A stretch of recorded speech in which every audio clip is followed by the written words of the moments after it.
Yes, yes. Hello, boys. This is the match review for the fixture between Grange Thistle and the Gap on the 24th of May. This was obviously a game where we approached ready to play the team on the bottom of the ladder that have been having a really, really rough season. I note they have clearly improved markedly since the first time we played them. Um, so that's the first thing to mention. But before the game, I cautioned us that taking a team like this lightly is very, very dangerous because all it takes is a goal. And then even a team that is well below another team can stymie up a game, and make it quite difficult to get out. And you either end up with a draw, or as was the case with North Lakes, you end up with a loss. It's my opinion that we're a better side than North Lakes. We just have to nullify their striker, and then it will be a very different ball game. We will get a chance to execute this shortly. Summary of the game. Obviously, Mayal got a penalty in the 15th minute. It's one of the advantages of getting Mail into the box is he is very good on the ball and it can very easily draw the defender into a foul. Will with the game breaker in the 74th minute. And obviously they levelled in the 61st minute. We'll have a quick look at that goal. There's a couple of things I just wanted to point out about. Obviously, it was desperately unlucky, but there's a couple of things that we could do to not be so desperately unlucky. The rhythm of the game, look, we dominated the game pretty much the whole time. The goal they scored was against the run of play, involved an unlucky deflection on our behalf, but we did lack that extra intensity that was going to get us the result at the end. Um, so I don't think we were lucky to get out of the game with a 2-1 result, but we should have put that game to bed much earlier. And this goes to our question of how we identify ourselves as a team. Do we see ourselves as a team that wants to go in and just kind of expect a result's going to take care of itself, or not try that hard on these fixtures, or do we identify ourselves as a top team competing for this league? Because if that's the case, then you turn up with your game face on and you do the business from the start with teams like this. You don't mess about. And that's certainly not what I felt we did on Sunday. So let's take this as a lesson as we move forward to our next fixture against Sanford, where there will be nothing less than second place on the line when we play Sanford. There's really not a lot of difference between the statistics between the two teams. I think that probably demonstrates how how we lacked intensity, and that allowed them to play. The possession was in their favour, 57-43. They spent a lot of time coming out of their half, a lot of time bogged in their own half. We generated more shots. We generated more attempts and more shots. We won more corners. We were awarded more free kicks. We were given more throw-ins. They committed more fouls. They, as a reflection of that time playing out of their own half, completed more passes, spent more time in possession, and they also won more possession. So there's a lot for us to take away from that. If we move to the breakdown, now this was the targets that we had moving in. We wanted to manage those transitional moments. It's a big focus for us. Build up, can we play through? But we put an emphasis on, can we find the right pass and ball speed? Finally, we did put an emphasis on the press. So what we're going to talk about in the video analysis. Now, I've ticked all of these because we did do all of these things, but there was just a lack of intensity. And if you don't have the intensity, we really need to have that intensity because we need to generate chances in order to, score our goals. I'll start off with, and this is talking about build up.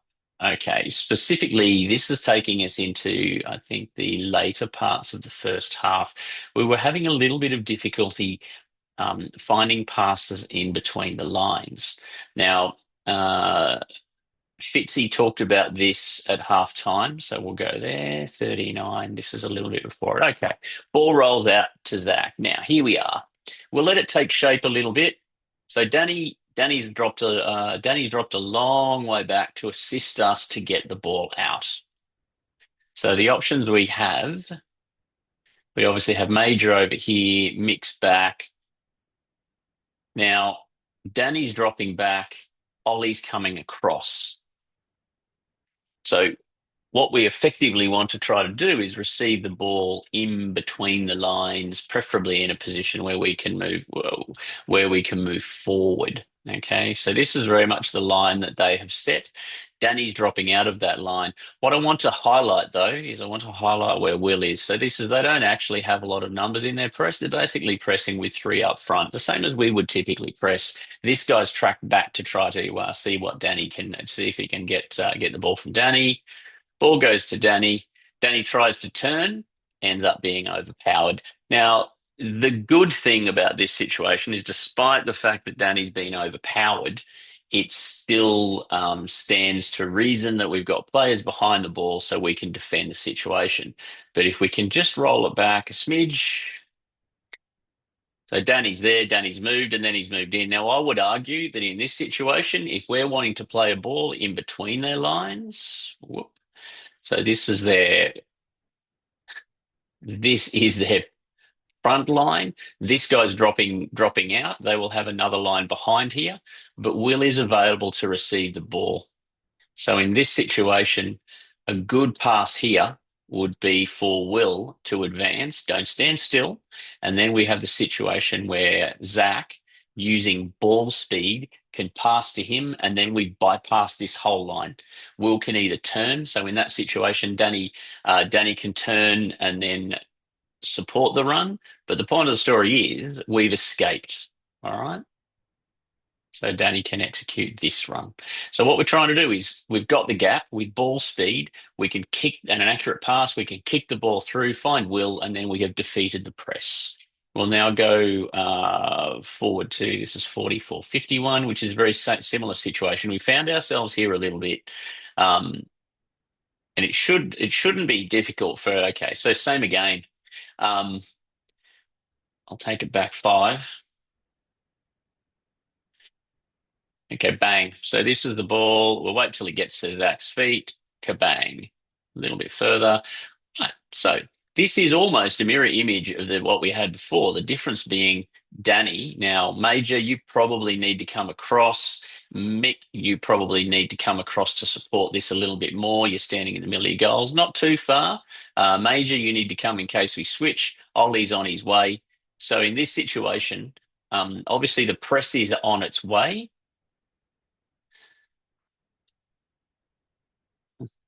The press is on its way in these two elements, so they're coming across. So I would argue now this guy's going to come over here. As that happens, this passing lane opens up, and I suggest the avenue is for Will to drop in, and you can see him moving. And then the pass that we can play is a firm pass through to Will. The good thing as well is it's less pressure on us because even if Will does get swamped and turns over the ball there, and you can see whether or not the player's all over him, but a defender's probably going to be more likely to hold his line. Now in this situation, we've got Luke Payne on the ball, and now he needs to try to find a way out. He goes back to Zach. Now this option's still on. Will is still there. And he's now saying, "Where's the ball? Where's the ball?" And we end up now. I don't like big kicks across our goals. It invites pressure. A poor touch from Major there, and the strikers are right there to capitalise. So I'm not going to dwell on that. What I am going to do instead is I'm going to go forward significantly in the game. So this may take a little bit. And this is just to highlight something that we get a lot of from Max when Max is at the back.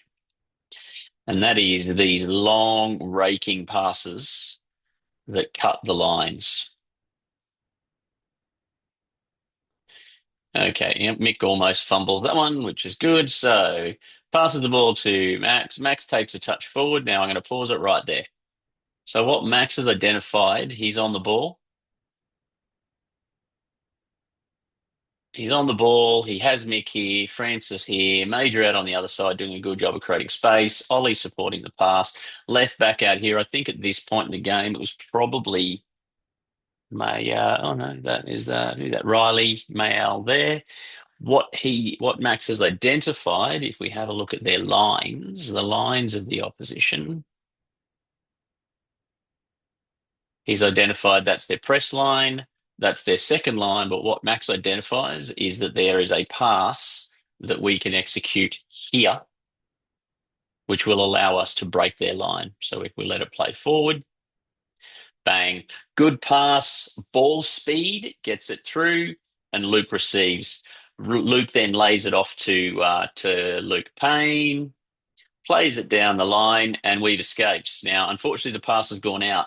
But the point of the story is we don't have to necessarily play through every line. If we can bypass a whole lane, a whole line of the defense, okay, by a pass to a player dropping back in between the lines from a higher position, that's a really good option. It's similar to what we were trying to do with Will, although not as long a pass, but that's what we've executed there. And you can see the problem that that creates for the opposition, because all of a sudden the opposition, and it hasn't in this case, that if Luke can receive the ball in this position, let's count the amount of opposition players. One, two, three, four, five, six. So six of their players are behind the ball. Mayel is right here. He's in a really good position. Like there's no one between him and the goal. He's got goal side of his man. You've got Luca here. So effectively what we have is a 3v3. And that creates all sorts of opportunities, particularly if Luke's able to venture infield. I'll make that a dribble, particularly if Luke's able to dribble infield and then execute a pass that literally plays Mayel all the way through. And then he receives, and then he's through on goal because there's no one in front of him. You can see Mayel's got his head arched back because he knows what the opportunity was there. So that's a comment on playing between the lines. All right. We'll now go to two. So these are a couple of little press wins. Actually, you know what? I'll start with oh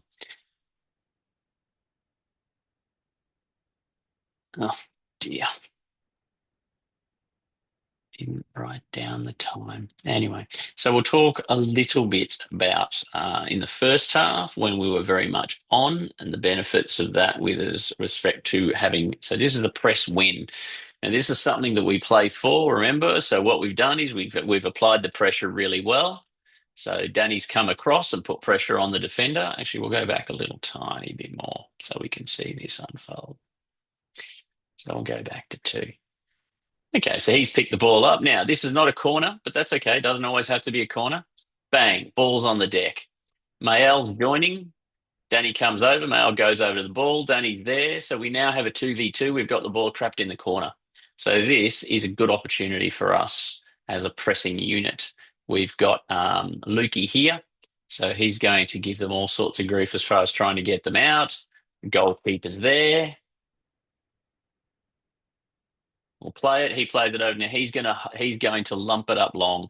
That's what you can do. If you don't win the ball, he's going to lump it up long. And if you have a look at where we are, it's going to be difficult for a defender to get a long, accurate cross. So we have got all these players ready and sweating on the ball. So anything that lands anywhere in this space, we have a good chance of winning it.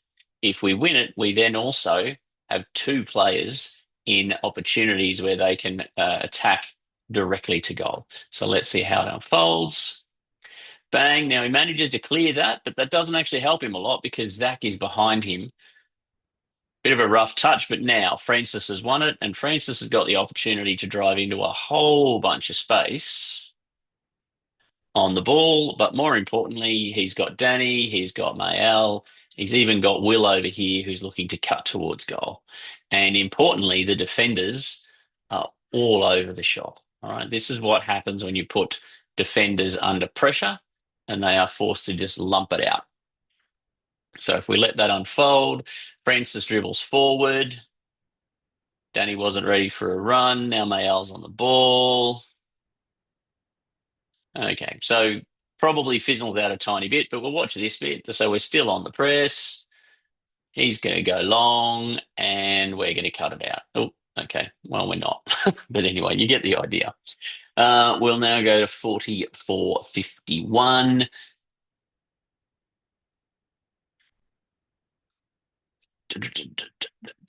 What this I felt was a good example of that I wanted to highlight. No, no, no, no, no. 2021. So 2015. So this is where on the attack. So this is the corner. Bang. So this represents a transitional moment. Okay. So they've got the header, transitional moment. It's basically a changing. The goalkeeper has touched the ball, which I'm saying effectively means that he's turned over possession. We receive the ball. They receive the ball, but we win it. Okay, we win it back. Now Zaki goes, okay, I've got my 3 seconds. I don't have any options moving forward.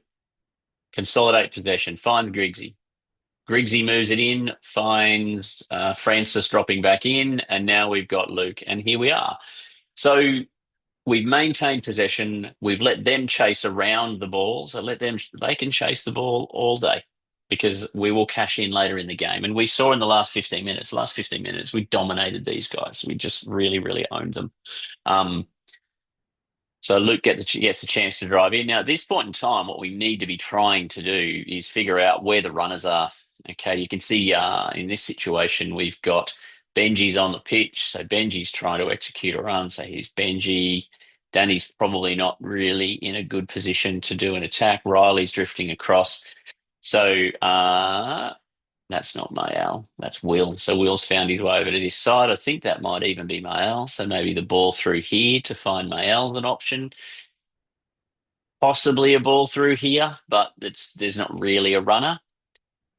So passes through, and look at that. Made a fool out of me. Riley arriving. I actually thought this was. I would expect Riley to do better than this. It's one of our better finishes. Anyway, ball goes over, misses. But it's an example of what we can do if we retain possession and then redirect. In that case, we've given it our 3 to 4 seconds, unable to affect an attack on goal, roll it out the back, and rebuild. So they're the two things I'm going to highlight out of this game. It's just adding a bit of an extra string to our bow as far as taking the pass forward. Actually, you know what? There is one thing before I finish off. There's one thing which I will go through um, in terms of the goal that we conceded. So that's 82-24. 80-24. I'll go back a little bit before it. Okay. So this is not digging anyone out, but there are two. Okay, so in this situation, so transitional moment. Okay, this guy manages to get the ball. One thing I needed to point out. Okay, so if we look across the back line, the defender, so we've got these defenders, but there's not really too much doing. But the defender has allowed the attacker to be inside, as in between him and the goal. So he's got the inside lining. First thing we want to do is position ourselves between the attacker and the goal. That's because that then allows us to force them wide. If they are goal side, then they can then drive towards the goal. So let's see the difference as this unfolds. So defenders still outside, still allowed the attacker to be on the inside. Bang. And now what happens is the attacker turns and they're between the defender and the goal. And this is not ideal. In this situation, though, defender, in this case, it's Major, does a good job of taking his first touch. Probably better if first touch could be away from goal instead of towards goal. But nonetheless, taking a touch back buys you time, gets his body in between the attacker and the ball. My suggestion in this instance, what we never want to try to hit the ball across the face of our goals. It's very dangerous. Deflection off the striker goes into the net. Now, look, this is desperately unlucky for the defender. The better option would have been to, and this is what I'm saying with this goal, be goal side, be between the goal and the attacker. And then when you take that touch, rather than take that touch towards goal, take it away from goal. So just the same as you would direct an attacker away from the goals, you direct the ball away from the goals. So they're just some little pointers because if I'm completely honest, I don't really feel that they threatened our goal throughout the game. Um, and in a tight game, and we will have tight games, these can be the difference. Can also be the thing that lets a team into the game. The Gap were not in this game until this point in time, and even then, when they did get back in the game, I think it's a really strong statement of the quality that's developing within this team. That last 12 minutes, oh my God, we created some ridiculously good opportunities. I'm going to wrap it up there, boys, because I don't want to make this too long, unnecessarily long. Look, we got the result we wanted, but I think that we can learn from that performance. We take on Sanford on the weekend. Now, Sanford, we will not be able to lack the intensity that we lacked on Sunday and expect to get a result against Sanford. It's as simple as that. We are playing for second place, and we will need to prepare and have a mindset accordingly. I'll see you tomorrow night, boys.